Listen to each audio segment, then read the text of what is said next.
Noviny sú späť aj s týmito témami. Z pléna parlamentu sa dnes neozývali invektívy ani vulgarizmy. V poslaneckých laviciach totiž sedeli študenti. Po zdražení parkovného návštevníkov Vysokých Tatier zrejme už čoskoro zasiahne aj zvyšovanie cestovného v električkách. Skončila pod gilotínou, no fascinuje svojím štýlom. Bratislavská výstava približuje Máriu Antoanetu cez jej legendárne šaty. Kým v minulej sezóne rezonovalo vo Vysokých Tatrách zdražovanie parkovného, teraz prišlo výrazné zdraženie cestovného v električkách. Pobúrilo turistov i domácich. Dnes sa mali preto stretnúť zástupcovia Ministerstva dopravy, samosprávy a občianskej iniciatívy.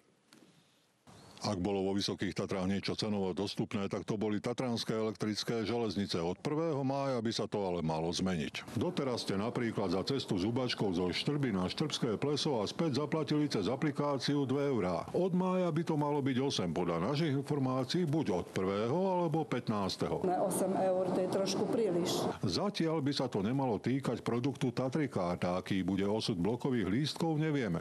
Z občianskej iniciatívy Vráťme život Tatrám reagovali s pobúrením. Najzásadnejší problém celého zdražovania je v tom, že ideme k drakonickým navyšovať ceny za prepravné a nerozlišujeme pri tom, či človek prejde 1 kilometr alebo prejde 34 kilometrov. No to išli Stará Lesná. 2 zástavky sme išli.